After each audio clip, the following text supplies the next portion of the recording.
we watched Day of the Dumpster.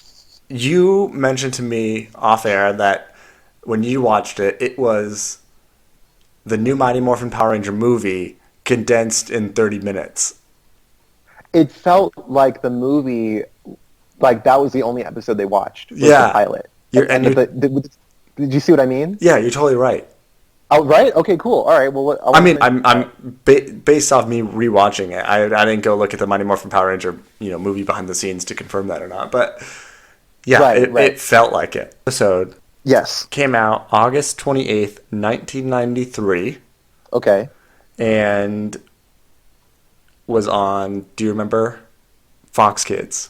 Of course. Yeah, it was even Fox Kids then when it first premiered. Yeah. That's amazing. Wow. I remember Fox Kids. Fox Kids was awesome. Oh yeah. So my favorite part of the first of Day of the Dumpster, yeah, is the astronauts.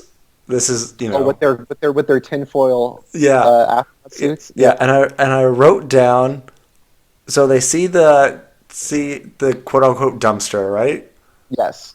And I wrote down what they write. They said, "Whoa, it's some sort of giant space dumpster." It's like, what? That's and these are like astronauts. Yeah. So this is a professional opinion on what it is. It doesn't even look like a dumpster. It looks like a trash can. Yeah. Nobody wants to say that. But it doesn't even really look like a trash can either. It's kind of just like a lid on it's a very basic... It looks like a pot. It looks like a pot, yeah. A decorative pot, like something you made in ceramics or something. Yeah, and not even that good. Yeah. That's really funny. Well, there's so many inconsistencies like that. It's like Angel Grove will look like this. It'll look like... Your town. Might look like L.A., or like whatever, like a small, or like a small town. Just and then they'll do this huge establishing shot, and it's like, that's Tokyo. Or whatever. What are your thoughts on Bulk and Skull? Well, they're such jerks in the pilot. Yeah. Like, they make them really mean. But they try to attack Kimberly and Trini, right? Yeah, they get flipped. Yeah, and then I think it's Kimberly's idea that they take the karate class. They're like, you might as well take this karate class. Give us some competition here if you're going to attack us. Yeah, and then of course they're desperate to learn how to fight from Jason, but they're really condescending, and they over-accessorize their gis. I noted that. I was like, they put their leather jackets on over their gis, like, yes. But yeah, it seems like even though they're bullies consistently throughout the show, or not consistently, but they were a little bit more aggressive than I remember in the pilot. And I feel like they kind of goofier. But they don't get, it's not like the Rangers ever take them seriously. Even in the pilot, they're like, there's just no way. True. Kimberly, does Kimberly know what dinosaurs are? Because when Zordon says, you have to call out your dinosaur after... Oh, so he gives them the powers to be Power Rangers. Yeah. And then he's like, you gotta call out your dinosaur representation or whatever he says. Right. And then Kimberly goes, dinosaurs? It's like, Kimberly, you know what dinosaurs are, right? It feels like she's also a little bit more extreme in the pilot, a little bit bubblier, a little bit. Okay, I see. More Valley Girl. Yeah. And even here I'm watching them right now, and she's way more ew, this is gross. I don't know why I'm here, And I kind of about her, Is that when they're on they're leaving Zordons? Is that what's going on? They're about to leave. They just got there, and Zach's like, this is ridiculous. Which is honestly the response to what's that is what you should be saying to what's going on. So yeah. They're all friends, right? At no point are they ever like, oh, hey, we don't hang out with each other. No, they straight up are buddies right away. Yeah. Because you see Zach and Jason training. Yeah. You see Kimberly and Trini training, and then Billy's I also learned karate, Yeah, and Kimberly and Trini are cheering him on. And they're like, go for it, Billy. Yeah. So I'd love to see, in the comic they kind of retcon it a bit, but yeah, you never really know how they end up being friends. It's even feigning shallowness that Kimberly might be showing here in the scene that you're talking about. it's not like she's so shallow to not be friends with Billy, who's like obviously a nerd or like obviously like, you know, so yeah, it's interesting. They're a very well-rounded friend group. And then Jason's like all about it. He's like, I think we're supposed to do this. Yeah.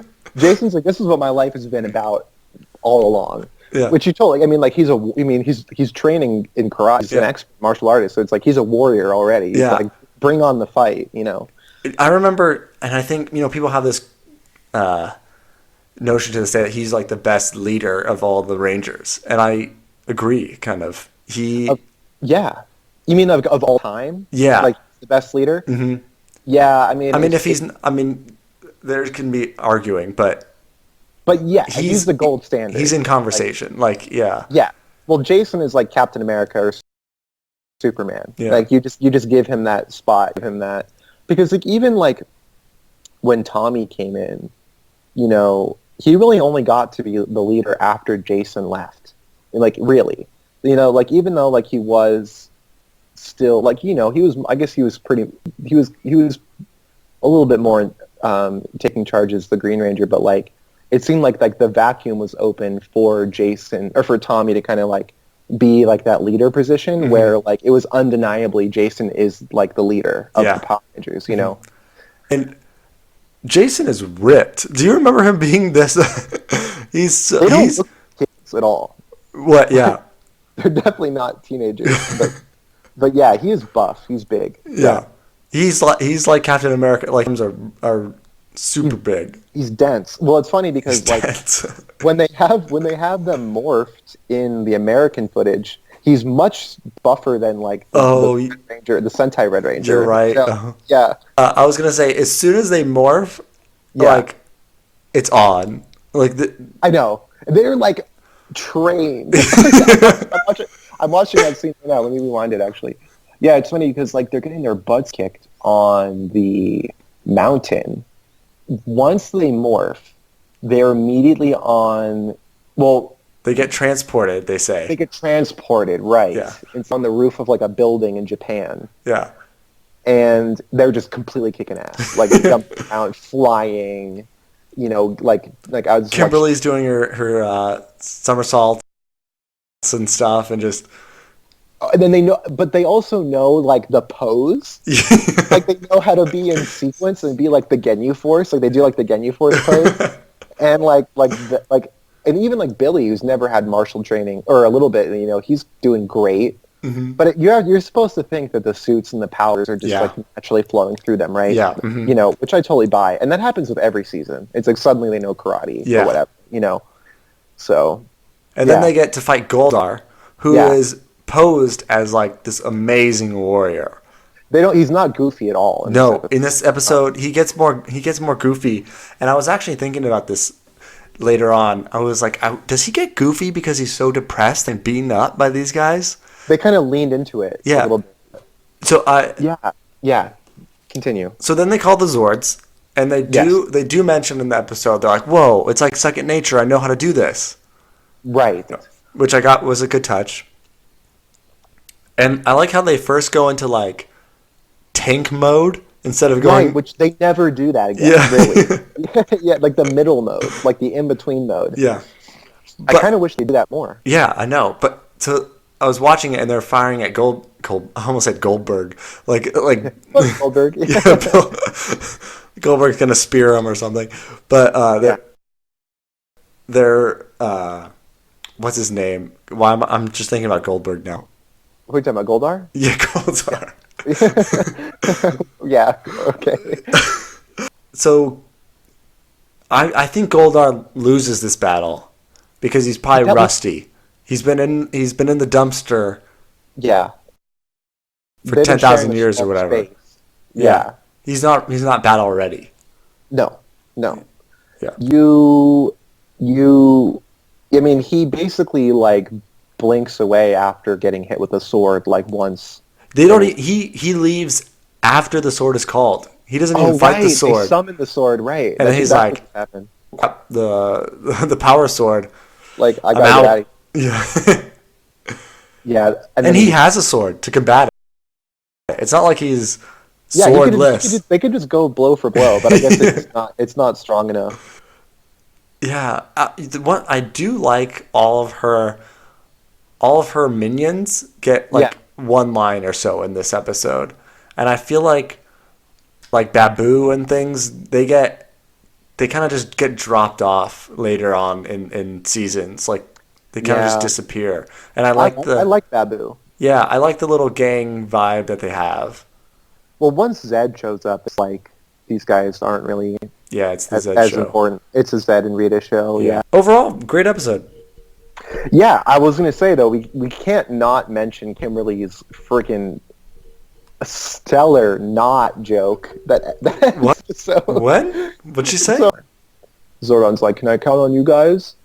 And Jack's like, "I don't know if I'm up to this because we got pretty lucky." Very good point. Yeah. And he's like, "You guys make great superheroes as they've ever been. You guys are the best." Uh-huh. And then Kimberly's like, "Really? We're that good?" And he's like, "Okay, here you go. I went way too far back."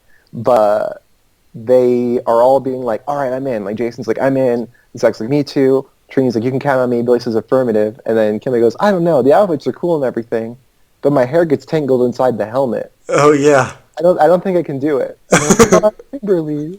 And then she goes, "Nah."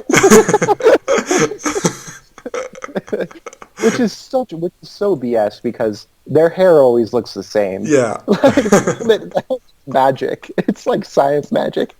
So, but anyway, I thought that was hilarious because, like, you know, those jokes have never been funny, but they were when they were new, and so it was perfect to end the episode with. And then they do the freeze frame, right? The classic And freeze. then they jump freeze frame. Yeah. Well, this one is you have to watch it. You definitely have to watch it for the fundamentals. Yeah. You know, it's where everything started.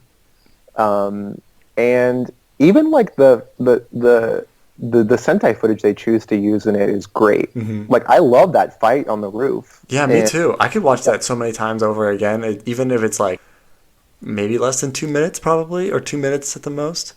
Yeah, it's super short, but you're right. It's awesome. You really and like they don't even use their weapons in it. That it's still cool. Yeah, you know, that was my favorite part. I don't really like the weapons are nothing I've ever really paid attention to. It's all the cool, you know, punches and kicks and flips the karate. and stuff. Yeah, like their acrobatics and stuff. That's totally true. I mean, like now I'm just letting episode 2 roll, and they didn't even get their weapons in the first episode, really, right? So like that has to be something in a later episode where they're like, you get the power sword and you get the power daggers, you know? Mm-hmm. It's a great episode.